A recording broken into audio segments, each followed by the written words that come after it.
Hey guys, before we jump into today's episode, we want to give a very special thank you to our partner Razer for sponsoring this episode. Razer is the world's leading lifestyle brand for gamers. I recently got my hands on the Huntsman V2 keyboard. The thing's amazing. It's got optical switches that are next generation. They are lightning fast, much faster than the old school mechanical switches. They actually give you an advantage while gaming. I've got my Huntsman V2 keyboard right next to my Razer Basilisk V2 mouse for that 1-2 punch. And if you want to use the exact same gear that Josh and I use, you can head to multiplayerpodcast.com/Razer and make sure to enter promo code multiplayer and you will get a free gift along with your items. Let's start the show.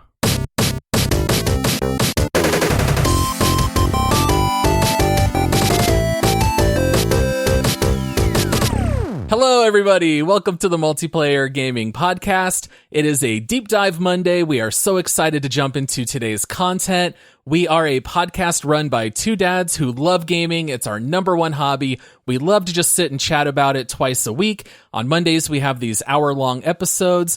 And if you have not already done so, please rate our podcast 5 stars and leave us a review. Periodically, we do read reviews on the show. And so if you want to have a chance to have yours read, make sure to leave one. I am your host, Paul, and then joining with me, as always, he is a visionary among visionaries, creating chaos, trying to break out of a time loop. It's Josh. Paul, we should just call this the Time Loop Podcast. I know, right? Is it the last 4 games? Is it the last 4, 5? It feels like the last 25. I don't know how we ended up playing so many time loop games this last couple months. It's not our fault. We are men of the people, Paul. Mm-hmm. These games have come out together, and I know. Our job is to review them and talk about them for people. So it's not like we are time loop, lovers necessarily, although some of these games have been great, but it's just, these are the games that came out and we got to talk about them. My goodness. We had 12 minutes. We had The Forgotten City. We have Deathloop. All these games just happened to come out around the same time. So, if you guys are sick of hearing about time loops, I'm sorry. This is the last one on the docket is all I can say. I don't think we have any more time loop games before the end of the year.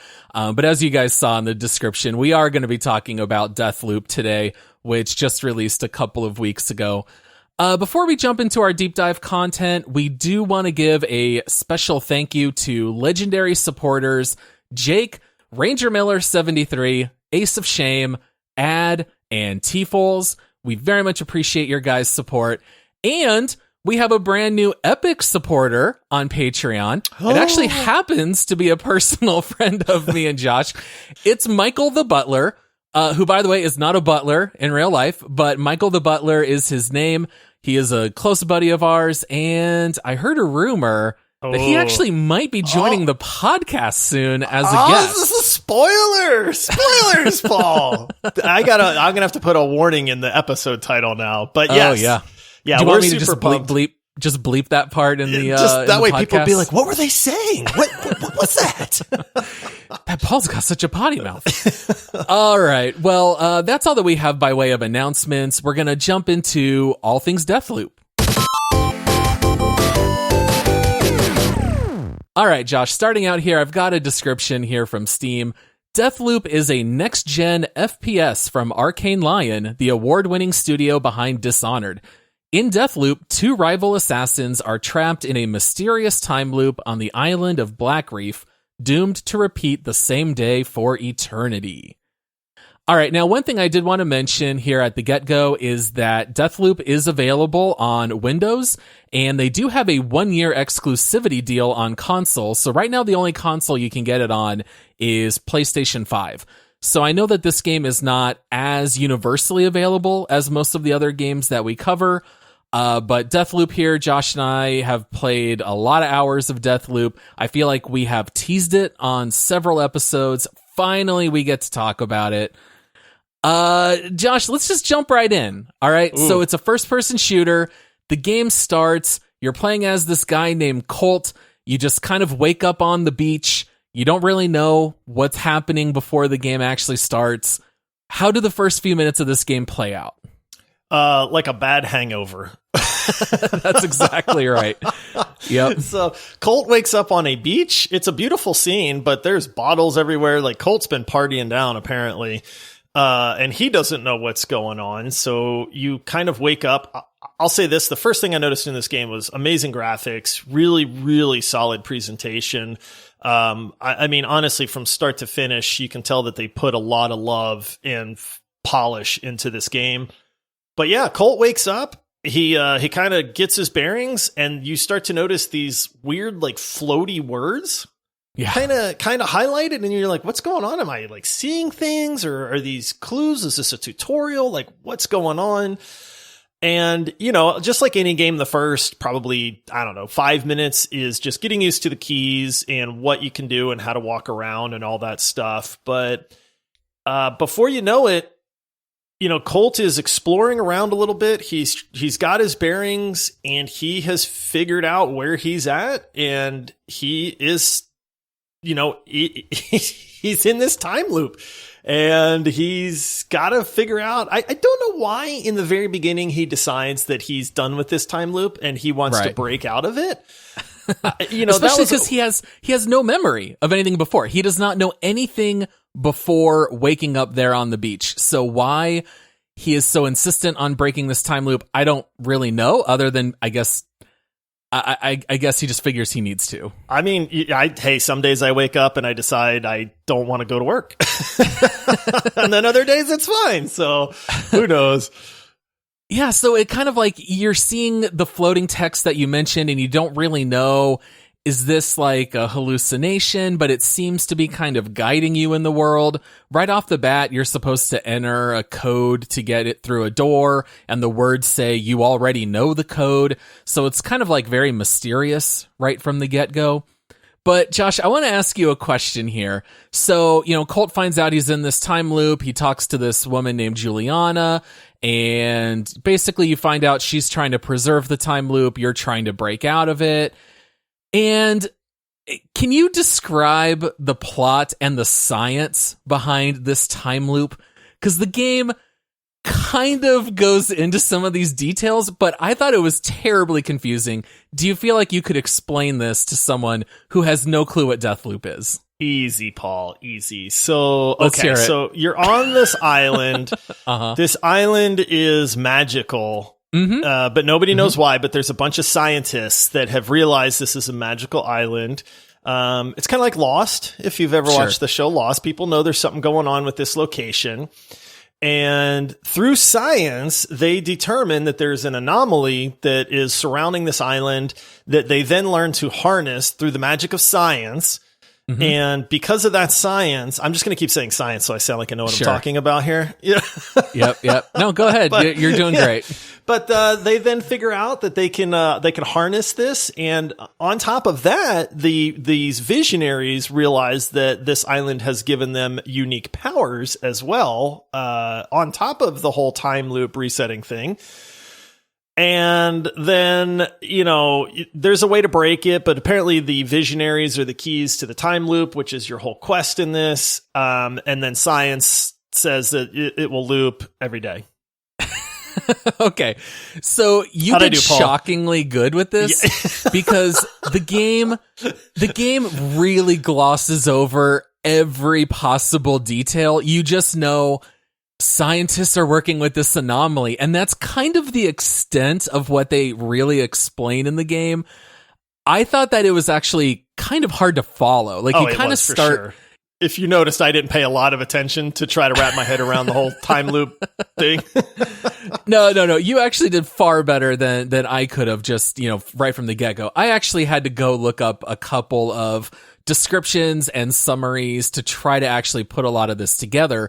Because as you play Deathloop, you know, and it should be said here near the beginning that we are not going to be sharing any major spoilers. We will talk about some things like weapons and some abilities that you unlock, but we're not really going to have any major spoilers in terms of the storyline. I think the only thing that I would say that I thought was very funny is that for whatever reason in this time loop, the visionaries who are working to maintain the time loop, they did this because they want to party for eternity. They're I young can't fault them scientists. on that. I mean, They throw a giant bash at the end of this night, and then when the night ends, everyone's going to wake up with the same day. But the weird thing, which again they don't explain in the game, is that almost all of the visionaries who are the scientists running it, they don't have any memory of the time loop or the day before. To them, they are always on day one. The only exclusions to this is a woman named Juliana, who does remember every loop resetting, and we'll talk about her quite a bit later. And your main character, Colt, does not have any memory before you start playing the game, but he does start remembering the loops resetting once you're actually playing. And for whatever reason, the time loop will be broken if you are able to kill all the visionaries within a 24-hour window. So this is the overall mission of the game. I guess they're kind of like time Horcruxes from Harry Potter. That's a good way of putting it. That's exactly what they are, right? Like if you defeat 6 of them and then it hits nighttime, or if Colt dies, the time loop resets. Now, we don't know how the visionaries did this, but it's somehow tied in with their life force. And if you kill all of them, then you know that this time loop will be broken and you'll finally break loose. Do you think that's a good summary of the story? That's pretty good. The game does try to explain a little bit that the visionaries are like the protection for the loop. Like they're the kind of like the fail safe, so that if anything happens, this loop will continue. And that's by design. A few of the visionaries are like world renowned scientists. And so they're responsible for kind of harnessing this energy and getting all the science behind it going. And I guess they do come to an agreement that, they will act as protectors for this loop. And the only way to break the loop, which obviously they don't want, because when you're living a party every day, that's, you just want to keep going. Sure. But yeah, so the game does delve into that a little bit as far as why are the visionaries tied into the loop. And I do, we're not going to give any spoilers there, but it is part of the plot. I mean, it's hard to follow. It is hard to follow. It's just like any other time loop game. Like the part of the issue is maybe we're burned out on time loop games. So it was like, okay, like you and I are pros at this point. Uh-huh. And I think maybe I just glossed over a little bit of that. Like I did pick up enough to get the gist of the game and the plot of the game, but I don't think it was like where I'm so focused on trying to understand every little aspect of how did this loop come to be? How are the visionaries there? Where'd they get their powers? Why do you have to kill all of them? What happens if you don't? You know what I mean? Like that kind of stuff, because you just naturally discover some of that through playing the game. And I don't think you have to necessarily wrap your head around all that stuff to enjoy it, unless you really want to dive into that plot and understand like the nuance and stuff. But that nuance is there if you seek it out and you really care about that stuff. Yeah, and doing a lot of reading of all the journals and all the things which that I you don't come want to do across. in a first-person shooterish type game. Yeah, I hear you. So basically the way that the gameplay functions is that you're on this island, Black Reef, and it's divided into 4 areas. It has the complex, Updom, Carl's Bay, and Freestad Rock. And all of those 4 areas can be visited at 4 different times of day. You can go out in the morning, noon, afternoon, and night. So essentially it gives you 16 levels if you want to think of it that way, but it's really only 4 locations over 4 times of day. Why does the time of day matter in Deathloop? Because the visionaries are doing different things at different times. And I'll be honest, it sounds weird, but it works. In this game, it does feel like 16 different levels. Like it's a little weird to get used to. I remember playing this and thinking like, why does the time of day, like, wait, I have to go to this map at this time, but then there's 4 different times. And I remember being a little confused by everything, but then it starts to work. And the maps, even though the layout of the maps is identical throughout the 4 times of day, the maps change enough, or at least I felt like they did. Like the atmosphere changes. If it's morning, you can tell like there's not a lot of enemies out. Everything's nice and kind of clean for the day. As the day progresses, all of a sudden like this building is burned down, and there's more enemies out and they're wandering around, or they're congregating at this like central area. or there's like a bunch of them standing out front of this place called the library. But if you go out at night, everybody's getting ready for this big party. And so now there's a ton of enemies and it's dark, but a lot of the the outlying areas aren't as busy and stuff like that. So the game does a really, really good job of making you feel like this world that they're living in is actually alive and that things are happening even though you're not there. And I think that's a neat touch in a game like this because it does add to that. This game's really a lot about the atmosphere and like this island, this Black Reef Island and these different zones. And so if you become invested in those zones a little bit and what's going on, I think it really does help for the enjoyment. And I think they did a pretty good job of that. Yeah, I definitely agree with that. So to kind of give you like a silly example, in one of the side missions, maybe you find an opened safe and they leave a scrap of paper with the combination written on it, and they leave that because now the safe is empty.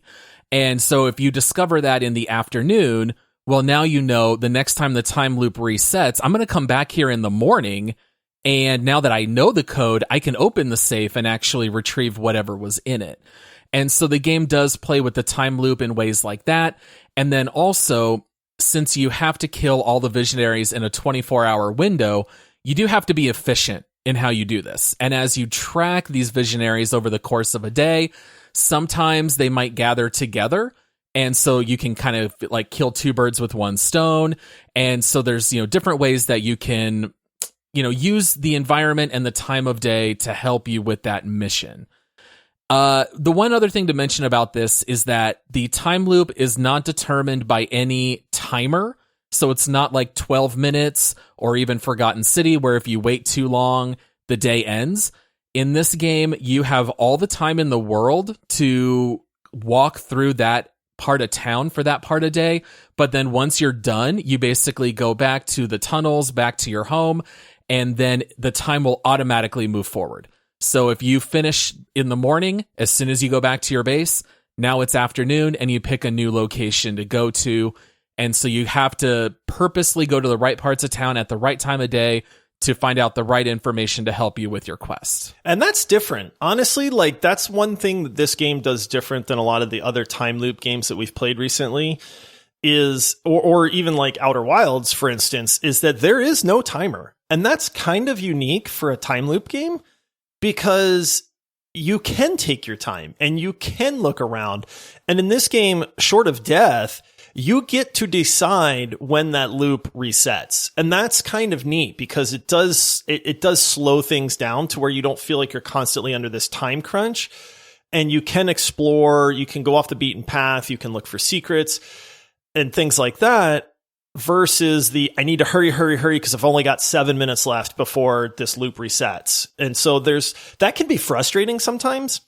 Like, I think it's very well done in some games and not so much in others. Outer Wilds versus 12 minutes. But, in this game, it is very neat that it's like, it's your choice when the loop resets, unless you die, in which case, well, it just reset anyway.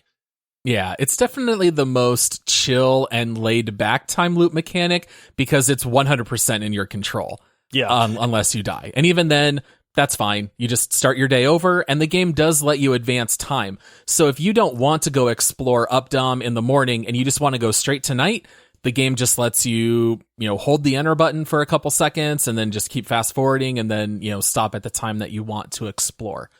Now, this might sound like it's a lot to try to manage and remember and figure out over the course of the game, but the game actually has a very nifty journal that keeps track of all of this for you.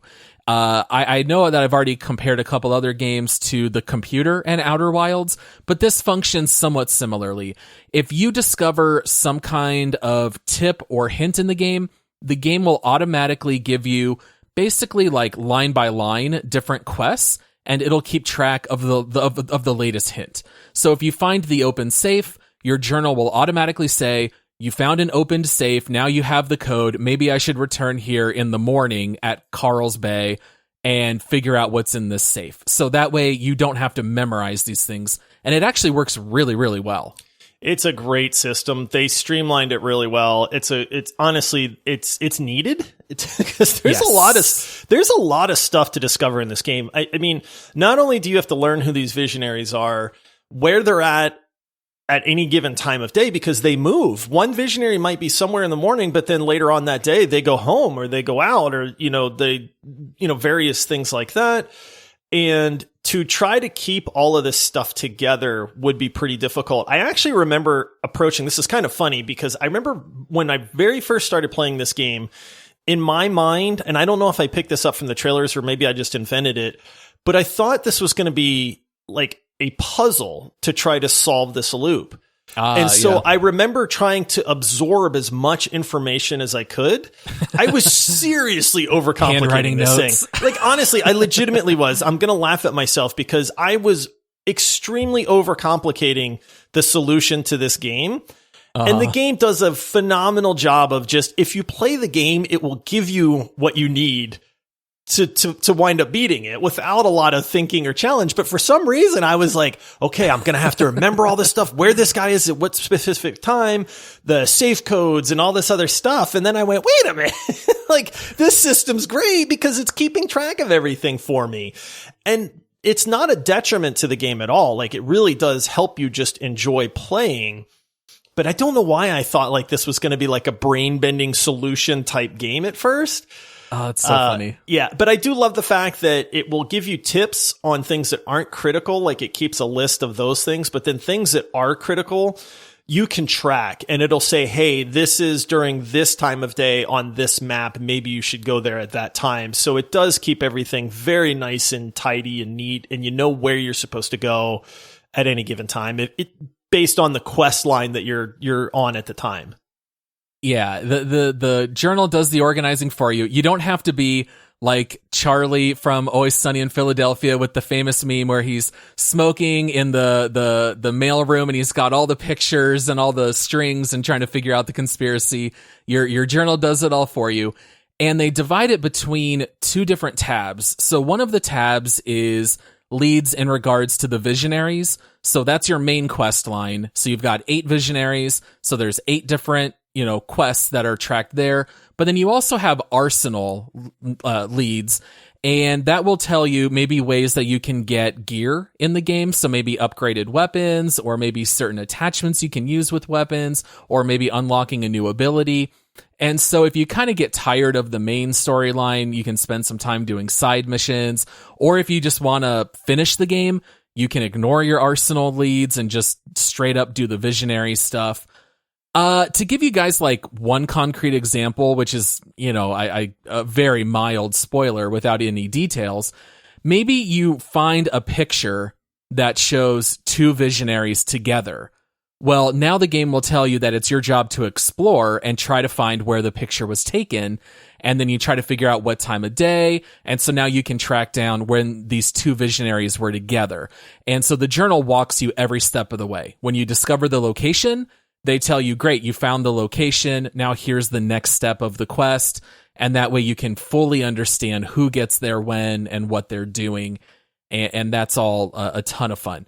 I think one other thing that's really neat, I don't know if you liked this or not, but when you would complete major quests, like once you fully the finished, or you get like the end scenes, those are really cool because that tells you neat. that you're progressing in the game.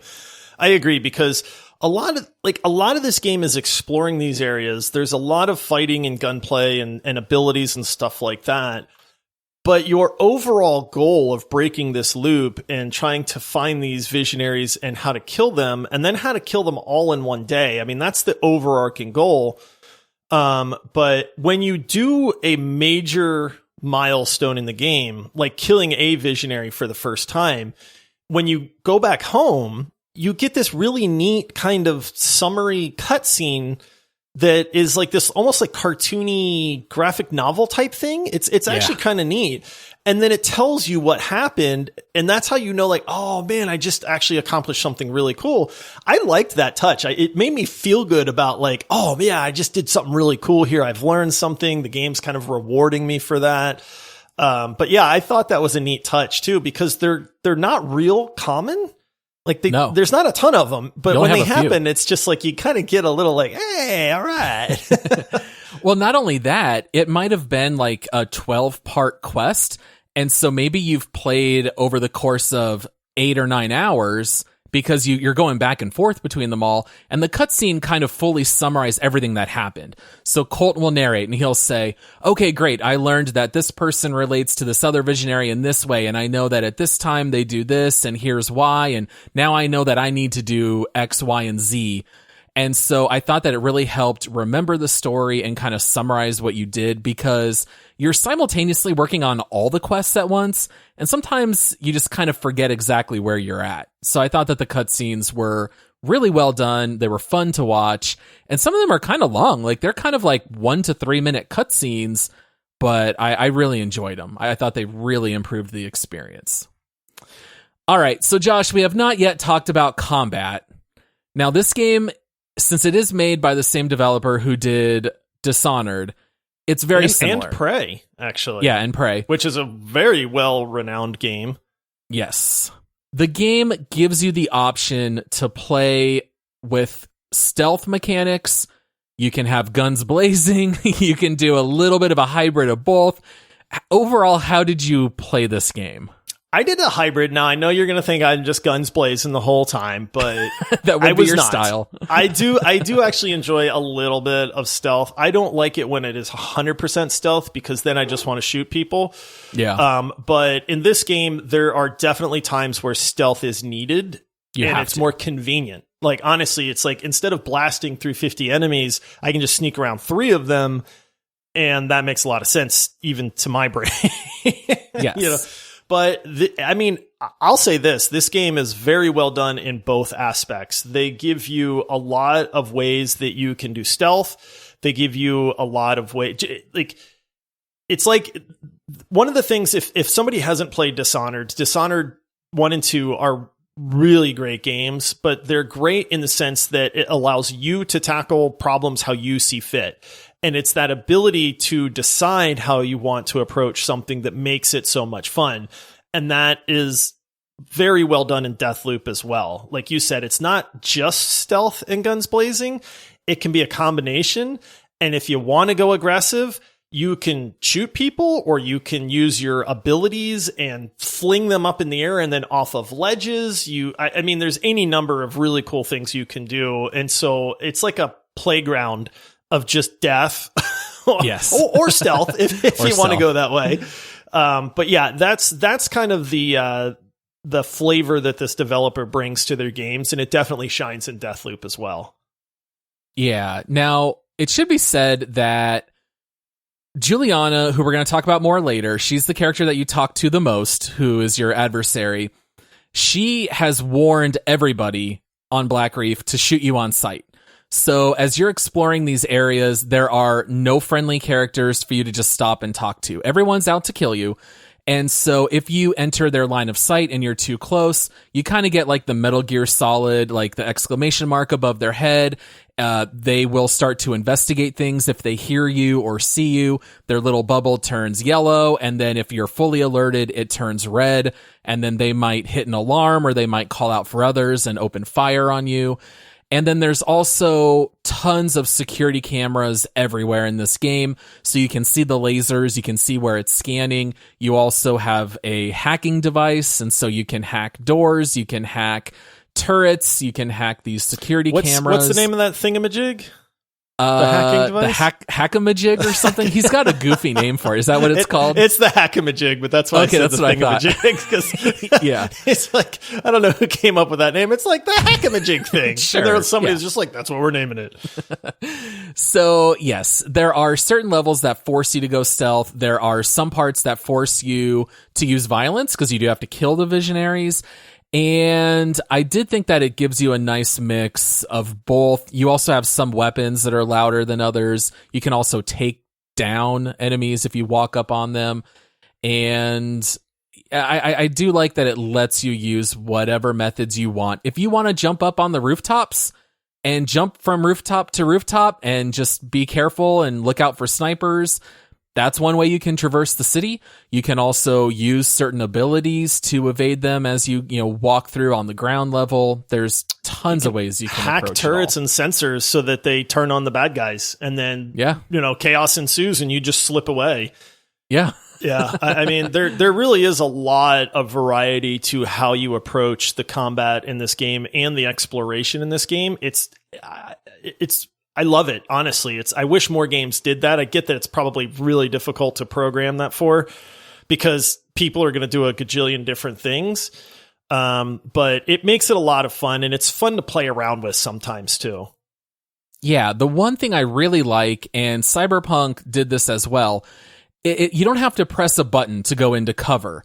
If you just pull out your weapon and you hold down the right mouse button, you look down the sights, and if you are near a ledge, then Colt takes cover and peeks.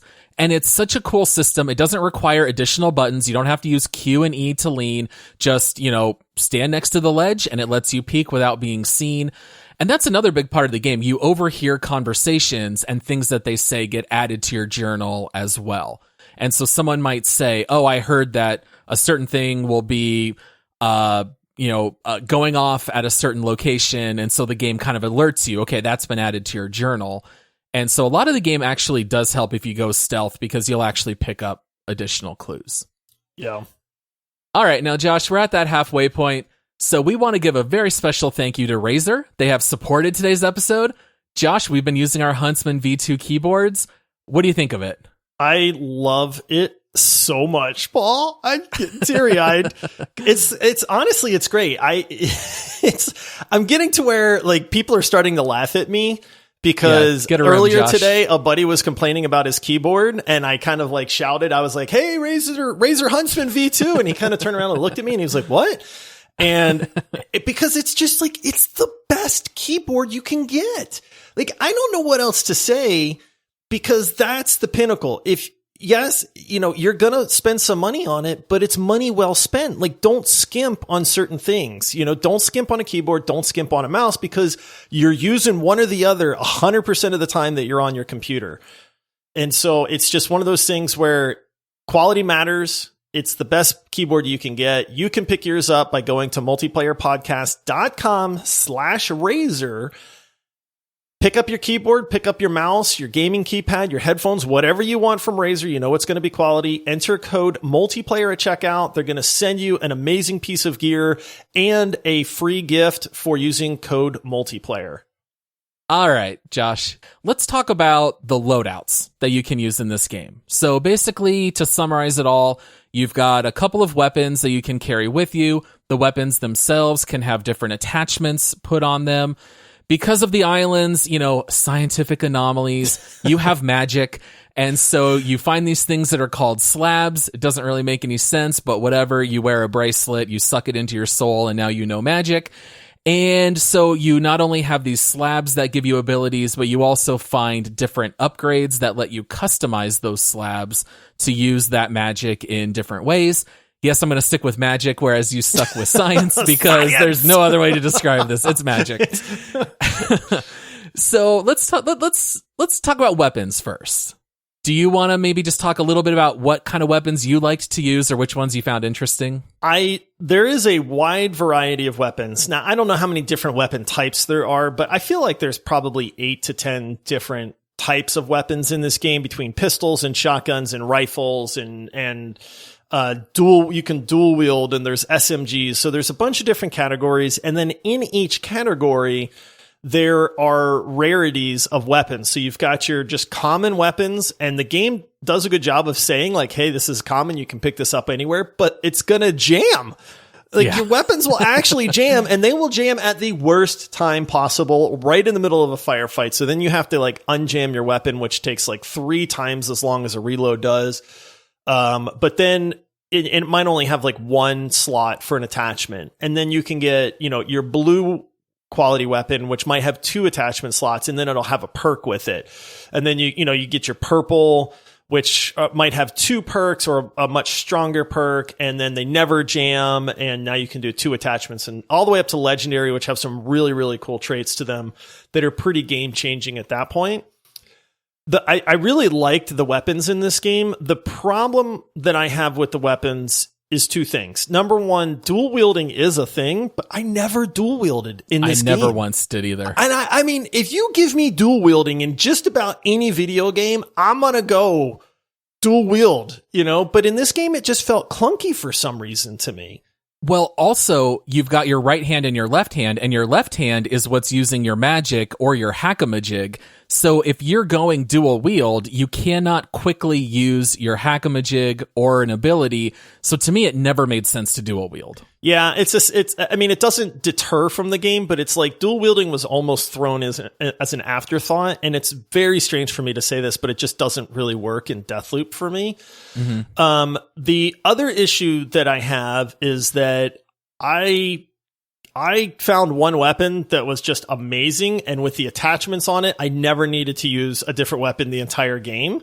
Oh, what kind of weapon? It was the Kellic 50/50. It's like a shotgun with the round drum underneath. I think that's what it's called, right? Please tell me that you put on the extended mag attachment so it would hold 50 shells at once. You never had to reload. You never had to reload. With the long range attachment because it's a shotgun, right? So I had the increased mag, the long range attachment or mod, which makes it much more effective at longer range and faster reload. Yes. For a little while. And then I think I changed that to no recoil because it was a shotgun, like an automatic shotgun. It had a lot of recoil. And then it just, dude, I was just Commando, Rambo, Terminator, you know what I mean? Like, I was just blasting everything in sight. And I don't know if they meant it that way because there's some other really neat weapons. Like there's a pistol that you can get where it's got 2 magazines in it. So you can fire while you're reloading, which is actually a really good thing because reloading sucks in this game because you're usually getting swarmed by guys. So I really like the weapons. They're very unique. They feel different. They sound good. But I found like this gun that just trivialized everything else. And I just didn't have a need for anything else at that point. I did play around a little bit with sniper rifles. I'm going to put a pin in that until later when we talk about what worked and what didn't. You did not mention the weapon that I used or the weapon class that I used for 90% of the game, which is the nail gun. Yeah, I was going to say, I kind of figured you'd like that because you tend to go a little stealthier than I do. Yeah. And it's just like a pressurized nail gun and it's very silent. So you can take people down without alerting people around you. Is there any kind of like epic or legendary nail gun though? I only found a blue one, so I don't know. Yeah, I was using a purple. There might be a legendary that I never ran across, but yeah, by the end I was using my purple one. And the nail gun is kind of neat. It holds 12 nails at once. And so as long as you get headshots, it's a one-shot kill everyone, except for some of the visionaries. But for me, I mostly went stealth. I used the nail gun an awful lot. If I accidentally alerted someone, it was all shotgun from that point on, because that one shotgun was just too good. With 50 shells, my goodness. If you can't do what you need to do with 50 rounds without reloading, I'm not sure what to tell you. And then we should clarify too, on the higher level, the epic and the legendary guns get these cool traits but they're kind of random. So my shotgun that I had would slow enemies when I shot them. Right. Mm-hmm. So that was kind of cool. But then you can get a pistol that shoots, like it leaves a gas cloud behind. When you shoot somebody, it leaves a cloud of gas. So, there's that one. There's a lot of these like cool abilities and cool traits. So these guns actually do feel epic and legendary. Like you feel like, man, this is like really cool gun that we got. Maybe it's a super fast aim down sights so that you don't have that delay in raising and stuff like that too. But I think they did a really good job with all the weapons in the game. Combat to me felt really good. I never minded getting into a fight, and the guns felt snappy. Like there was just not much bad that I can say about that, other than I felt like that one gun was a little OP. Maybe that's on me for using it the whole time. Like, I don't know, but if you give me a great gun, I'm going to use it. So it's a little bit like a very, very poor man's Borderlands gun system. It is far less in scope, but it's kind of that similar idea. You're going to find some really neat ideas. The 2 magazine pistol is so neat because you can empty the one, and while you're firing on magazine 2, you reload one, so you can just continually fire it no matter what. Very neat idea. And there's stuff like that all over Deathloop. I thought that some of the weapons were an absolute blast. The slabs I found even more interesting than the weapons probably because I was mostly going stealth and I didn't get into a lot of firefights. But the slabs you can find when you kill a visionary for the first time, you can loot their corpse and it's going to give you whatever slab they had, which will give you a magical ability. Science. There are a total of 5 in the game. You have Carnesis, which gives you telekinesis, where you can throw people around with your mind. Fun. There's Havoc, which basically just puts you in berserk mode. You take less damage and you deal more damage. Dumb. You have Nexus, which is a very unique thing. I don't think I've ever seen in a game. It lets you link multiple enemies, and whatever you do to one enemy, it does to all of them at the same time. And then there is, I don't know if it's pronounced Aether or Ether. Aether. I always say Aether because why put the A on it if you want me to say Ether? Sure. So there's Aether, which lets you go invisible for a brief time. And then there is Shift, which just lets you quickly teleport, a certain distance. And the game kind of gives you like your little, whatever they call it, energy meter, mana bar. You have a certain amount that you can use to use these abilities. Did you have a favorite? I don't think I ever took Blink off of my abilities. It's just so handy. It really is. I tried playing around with a couple of them, but the way that I approached it was I did try the Carnesis. Flinging people through the air is a lot of fun. And then if you link them, like at one point I tried the Nexus to link them all together, and then I flung them, and then just this huge group of people just went flying off in the air, and I kind of chuckled to myself. I was like, all right, that's pretty cool. But for me, because I was hybrid kind of play style, I used my slabs for the stealthy teleport, kind of those portions of the game. Sure. And then I used my shotgun for the combat portion of the game. So like 80% of this game for me was using the invisibility slab, which is the Aether one, right? Aether. That's the one where you're invisible. Yep. Right. And then the Blink one, because that let me pretty much get wherever I needed to go without alerting any of the bad guys. That is exactly what I did. I found that if you had those 2 tools available to go invisible and to blink, then you could get to ledges and areas of the game that made entry into certain buildings or certain areas so much easier. We're not even going to talk about personal trinkets, but I assume you used double jump like I did. So when never took it off. Never took it off. When you can double jump and blink and prevent fall damage, I mean, all these things added together, you're kind of just flying around the map, which feels really fun, even if it, to me, didn't really seem to match Colt's personality. But that was exactly what I loved using. Now, the one thing that we didn't really talk about, and I know that we're already about 40 minutes into this, but in most time loop games, you lose items or you lose your inventory, and maybe the time loop mechanic just lets you gain knowledge, like in 12 minutes or something like that. Well, in Deathloop, it's very different because they come up with this system where you find a certain magical material called residuum, which, okay, great. I guess it's residual through time loops. But you find this material, and then basically if you pay a certain cost, it'll let you keep that weapon or that slab or that upgrade for the rest of the game. Now, I did not really understand how that worked, but once again, like everything else in Deathloop, you just got to roll with it. You see, Paul, let me explain the science to you on this. Yeah. So in the island of Black Reef, in this anomaly that creates the time loop, some items spontaneously absorb some of the anomaly, and that is referred to as residuum. And so when you find an item that has residuum in it, you can then harness the residuum, which sucks it into Colt's residuum reserves. His magical bracelet. Yes, his magical bracelet. And then you can use that residuum and transfer that to an item that you might have found, in this case, a slab or a gun that you want to hang on to during the next loop. And that residuum is resistant to the anomaly that creates and resets the time loop. So therefore, you're able, through science, to keep that item in your next loop. Oh, dear. Great. Okay. So I'm just again, call me Dr. Time Loop PhD. so through magic, you get to keep these items through time loops. All right. Now, we have mentioned Juliana a couple times. Let's talk about her for a couple minutes here. Throughout the game, you have some kind of comm system that is linked to Juliana, Every time you wake up on a new day, every time you enter a city, Juliana is calling you and you're having a conversation. You do not really talk to any of the other visionaries. You might overhear a little. There might be a short conversation here or there, but 99% of this game's dialogue is you and Juliana. You do not really know how you know Juliana. You don't really know your history with her, but clearly she knows who you are. And there's definitely some attitude. You can tell there's a lot of history. And just kind of randomly throughout the course of the day, you never know, you're in some part of the city at some part of the day, and all of a sudden it says Juliana is hunting you. And this sometimes happens at the worst possible time, but she'll pop up out of nowhere and just start guns blazing.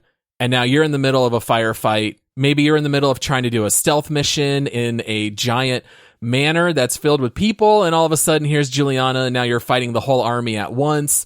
But she just kind of comes to invade to try to stop you. What else is there to say about Juliana?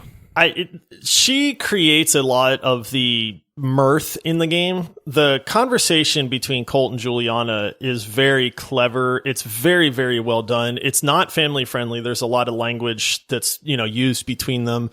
But you can tell that there's some sort of history there. And even though you don't know what it is, you're trying to kind of figure that out through this conversation. And Colt is even, very brazen about like, were we together? Like, did I tick you off at some point? Why do you keep harassing me? She's trying to say, like, why are you trying to break the loop? And there's a lot of really funny back and forth banter there. I really actually enjoyed that part of the game.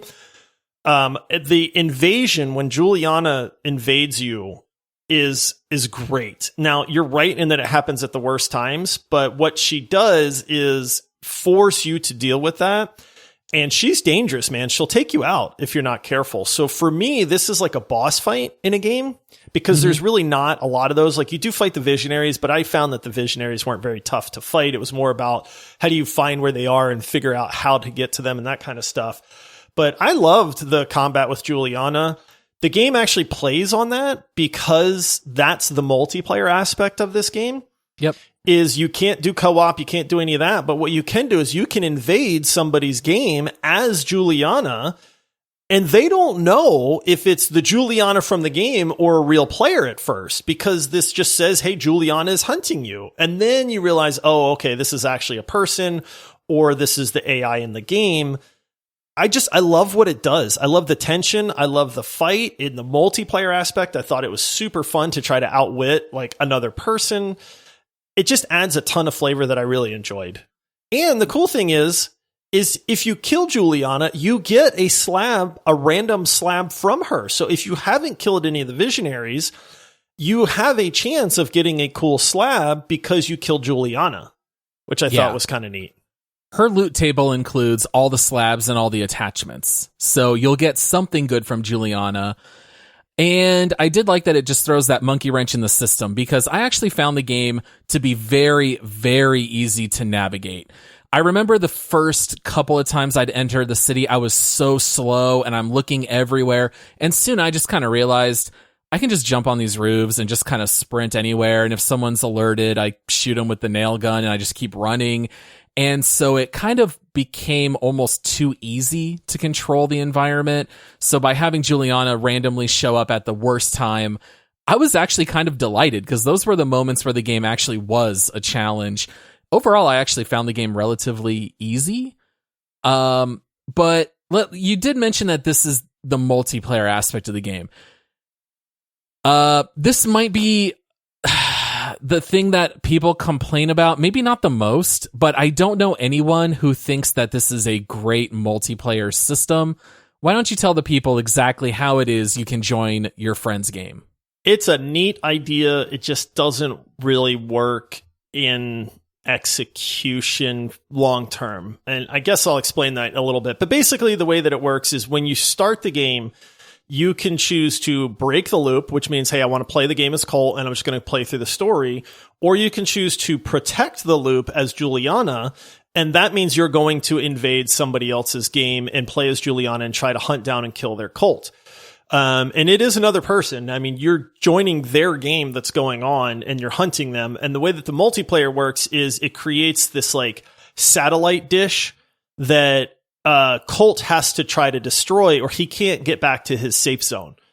And so he's forced to deal with Juliana at some point. Now, you can try to ignore her and just continue on with your quest, but Juliana's coming for you. And so you kind of have to stop what you're doing and you have to track down this satellite dish. There's an icon on the map. It tells you where it is, but you know that Juliana is probably lying in wait somewhere around that dish to prevent you from disabling it. So it's this very, very neat game of cat and mouse. You can, as Colt, lay traps and mines and stuff like that. You only have to kill Juliana once. She has to kill you 3 times in order to win. But if you kill her, you're rewarded for it, which is great. Like I said, you get a slab, you get a bunch of residuum and stuff like that. I really enjoyed the aspect. Cause you can join random people's games or you can set it to like friends only. It was much, much easier to just join some random guy's game and take him out. You know, and the neat thing about playing as Juliana is you level up. And so as you play and you kill people in their game, you gain experience levels and you gain attachments and you get stronger at the same time, like as the hunter, which I thought was a very neat aspect. The problem is it's hard to do with friends. You and I had so many connection issues and so many, like it wouldn't join. If it joined, I got dropped out right away. If it did join and then it was like, oh, we'd start fighting and then you'd get disconnected and it was just a buggy mess and it really didn't work very well. It's one of those things that's super fun for about 20 minutes. Like the idea is very neat. And then it's like, okay, but this isn't really that fun long term. Yeah.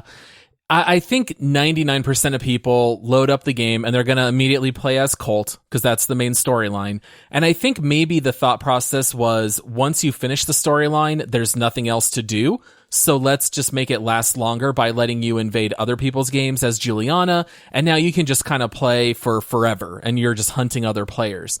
The problem is that it's most fun if you can invade your friends, but it has to be a friend who has entered a part of the city at a part of day that has another visionary, and they have to have just started that area. So if they went into that area and did all their objectives and they've been there for 20 minutes, you cannot invade their game because they don't want you showing up at the last second and then they lose all their progress. So it just made it hard to join friends because it had to be where all the conditions were perfect and you had to hope you didn't have any technical problems. And even then, now you're Juliana, great. You still have to run around this whole part of town trying to find Colt. And if that Colt is playing more stealth-like, it's kind of boring. Like, it's very boring. And then you have a firefight for 6 seconds and then it's just kind of over. It's very neat in theory and it's very fun the first like time or two, but then it quickly got very old for me. And I love trolling people. Like you would think I would be the person that they designed this for, right? Because there's nothing like invading somebody's game and then hunting them down, killing them. And if you kill them, it resets their loop. Like this isn't just a haha, I killed you and you go back to your game. Like your loop is reset. Like the progress that you made is done. You've got to reset. Like there's definitely penalties there, but it just doesn't work long term. It's a neat idea, but it just doesn't stick. Yeah. All right. Now it should be said that the game does have multiple endings. We're not going to talk about what those are, obviously, but you do have a little bit of choice at the end. I found that some of the endings were kind of curious because it didn't really feel like what my character would do or what other characters would do. Some of it didn't really make a whole lot of narrative sense to me, although they were clever ideas. But let's talk a little bit about what works the best and what you thought worked the least. I guess I'll just go first. I thought that the endings did not really do it for me. I thought that they tried to be clever and it didn't totally work for me. Overall, I just didn't really care about the overall story of the Eon project and all of this, but I did really love the banter between Juliana and Colt. I thought that those little snippets of dialogue were fascinating. I loved their dynamic and I really loved that over the course of the game. My number one complaint, though, we have to talk about the AI in this game. Oh. Because Josh, if I start shooting my shotgun, only people within 30 feet of me are alerted. If someone's 40 feet away and I'm blasting my shotgun at everyone around me, they could not care less. I thought that this was one of the stranger things, because if you're far enough back, you can snipe every person on every level. No one's ever alerted to you. No one cares. You can set off explosions everywhere, and no one gives a crap. Yeah. Yeah, the AI is not the best. It's very easy if you do accidentally get into combat to take out the one guy that got alerted, even though there's another guy that's 10 yards away that didn't get alerted.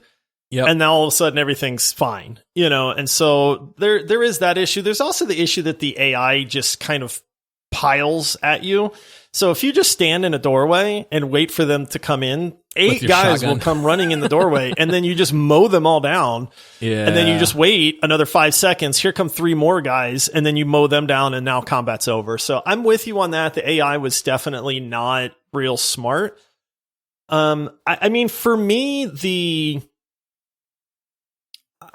it's kind of tough, man. Like, there's a lot that I really like about this game, and there's some stuff that just doesn't quite sit 100%. I think I didn't care about the visionaries, and that's like the main part of this game. You don't really and know I get them. Yeah, and that's the thing, right? Like, there's these guys that you're trying to kill, and they have these really cool abilities, and you get to absorb their abilities, and you have to kill all of them on the same day. And so it seems like this is the real heart of the game, but like I just don't care about them. And I feel like that's a very big missed opportunity. And they try to have like little audio files and little computer email messages and stuff like that. But all of the visionaries look exactly like the NPCs in the game. You know what I mean? They might have so like a lab coat. Yeah, maybe, That's the only but they're difference. just not, they don't stand out. And it's just, that was a weird aspect to me.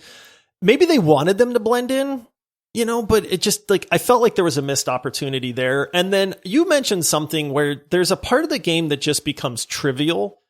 Mm-hmm. Like, once you get the transversal and the blinks and the invisibility and stuff like that, at that point, it just becomes like easy, I guess, to get around. And then you're not even really worried about the AI in the game.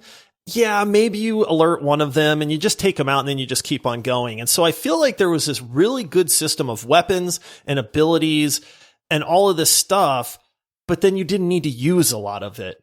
Yeah. And I felt like that was like a missed opportunity as well. And then like the other thing with, like, we talked about like the Carnesis and linking everybody, and like you have all these really cool things that you can do to kill people, but it's just so much easier to shoot them with a shotgun. It was more work. Do you know what I mean? It was more work to pull out my ability, to activate it, to aim it, to link people, switch to then to the other fling ability, them, and then switch to the it just, that became a chore almost. And instead, it was much easier for me to just go blam, blam, blam, blam, and then everybody's dead, and then I can just be on my way. Yeah, I totally understand what you're saying. Yeah, so that's they're minor gripes, but they're there, and I think it holds the game back just a little bit.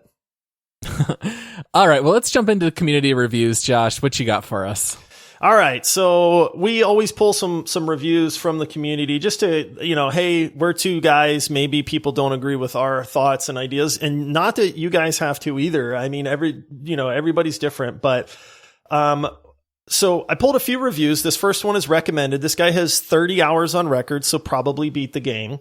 And it says, fun game. I was able to snag it for $45 and recommend it only on sale. It has some replayability if I hadn't gone for 100% achievements. I could have finished the game in maybe 15 hours. To me, that's not worth the full price tag. The biggest letdown of this game was the insane amount of hand-holding, with markers literally everywhere you look guiding you to the exact place you need to be. For a game that is supposed to be a mystery unraveler, it sure leaves little to the imagination. I think that's really fair. The only time you really have to figure out like a puzzle is when you're using a certain machine that has symbols and you've uncovered clues and you have to figure out the order to press them.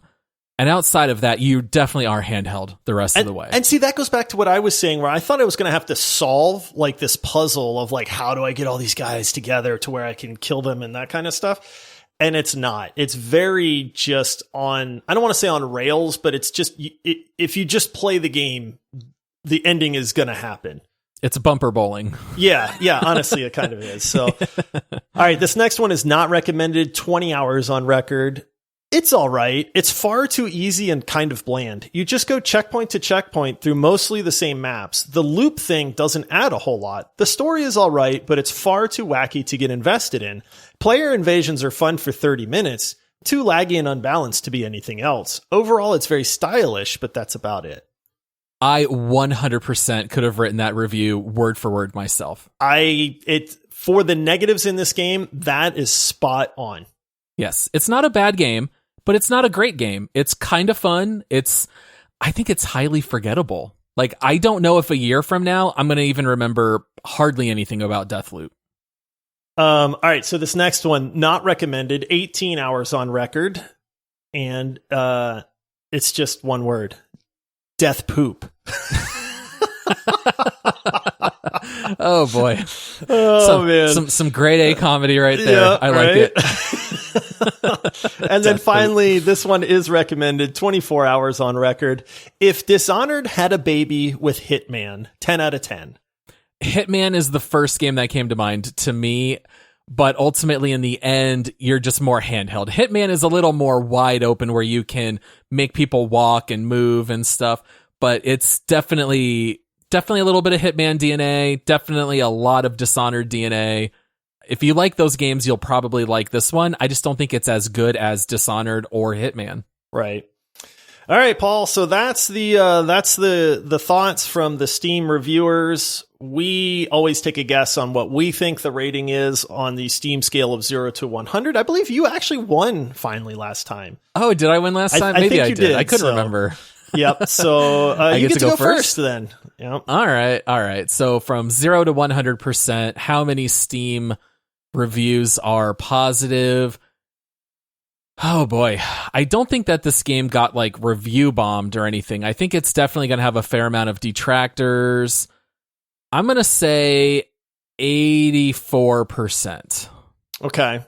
My guess was 88%. Okay. They're very big on touting 9 out of 10s. If you look up reviews on a lot of the gaming websites, a lot of the more popular ones give it 9s and 10s even. I've seen it get some perfect 10s. I didn't quite feel the perfect 10 out of this. There's an awful lot to enjoy, but then there's a lot that doesn't quite land the mark either. So I guessed 88. I thought it was going to be liked, but maybe not super high. The actual, Paul, is 76%. And I will say this, it did get review bombed. Did it? The majority of the negative reviews, it actually took me a little while to find some decent negative reviews that commented on the gameplay itself. Most of the negative reviews were because they added the de novo anti-piracy to this game. It created a lot of issues for people on PC. Stuttering issues, frame rate drops, all kinds of performance issues and stuff like that. And so what happened is people got really upset and they started review bombing it. So it probably is actually higher than 76, but fair is fair, Paul. That's what the actual is, which means you win again. I'll take it. You and I are going on streaks. I think you won like 4 in a row, and now this is 2 in a row for me. So maybe the pendulum Paul has swung. Well, time to introduce that next segment, buddy. All right, let's hit that music. Hey there, Juliana. Feel my shirt. You know what it's made of? Boyfriend material. That might be your best one yet. Juliana. Juliana.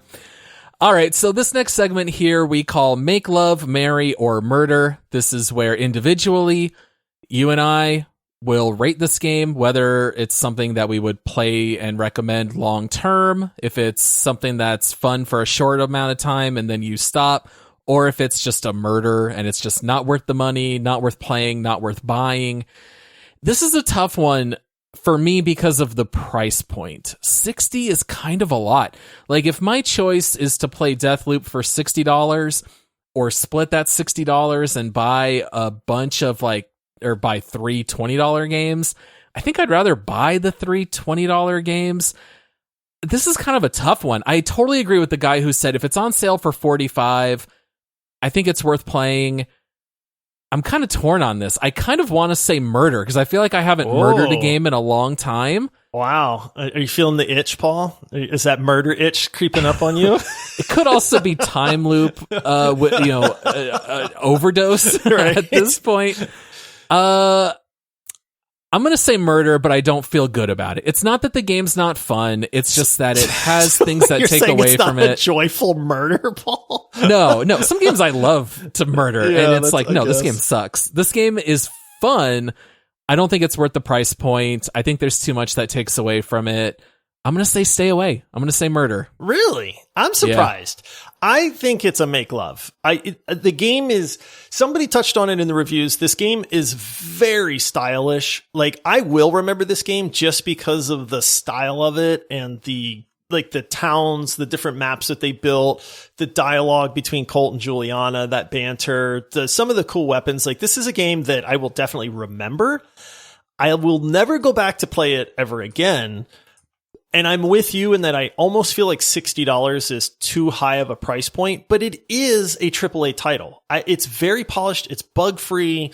You know what I mean? Like, it's a complete game. It really is. My only complaints with it are I felt like it got to be a little too easy.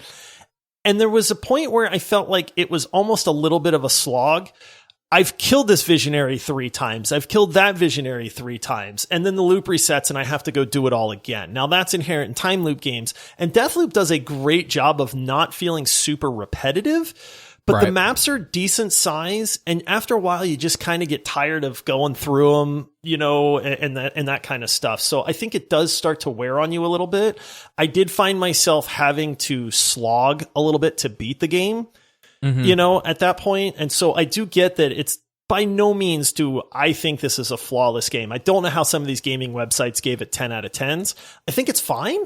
I think it's fun. I'm glad I played it, but I would recommend it to somebody hands down at like the $30 or $40 price point. But $60, I don't know that it'd be for everybody at that point. Yeah. In some episodes in the past, I've kind of done this like genie's wish. Like, if you could change one thing about the game, what would it be? I think for me, the biggest thing that I just grew tired of is the 4 parts of town.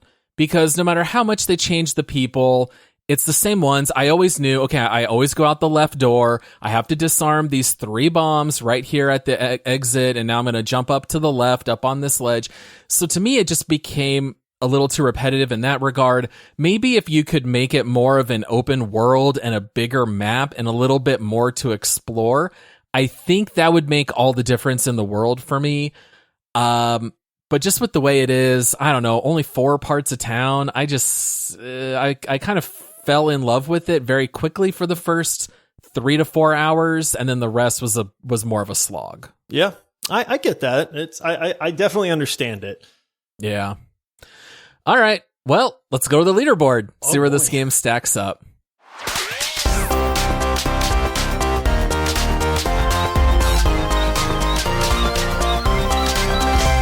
All right, Josh, how about you tell the people what our leaderboard is if they're unaware? Okay, so leaderboard, every game that we review, we force ourselves nonsensically to rank this game against every other game that's out there. So that means that we are about to rank Deathloop against games like Overwatch, It Takes Two, Keep Talking and Nobody Explodes, Valorant, like all of these insane different genres of games, and we got to figure out where it falls in there. And yes, it's crazy, but that's why we do it.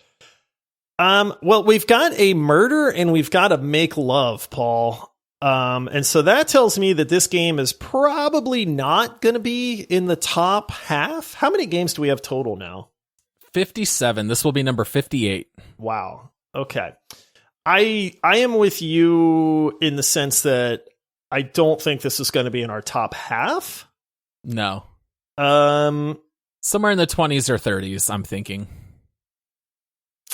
Man. Well, Outer Wilds is 29, and I will die on my deathbed before I put Deathloop above Outer Wilds, Paul. And that's at 29. So I'm guessing we're going into the 30s. 30s or 40s? I don't think I could go into the 40s, man. That's pretty low. There is a lot to like about this game. Some people absolutely love this game. Yeah, you know what? Looking at our list, I would not put it in the 40s. In the 40s, we've got stuff like Payday 2, The Cycle, 12 Minutes, Civ 6. I would definitely put it above those. I definitely had more fun with this, so I think it's got to go somewhere in the 30s. We have Knockout City at 35. That's bananas. That next time we review the leaderboard, that one needs to go down a few. Moved down. That's a recency bias right there. I do think Deathloop is definitely better than Knockout City.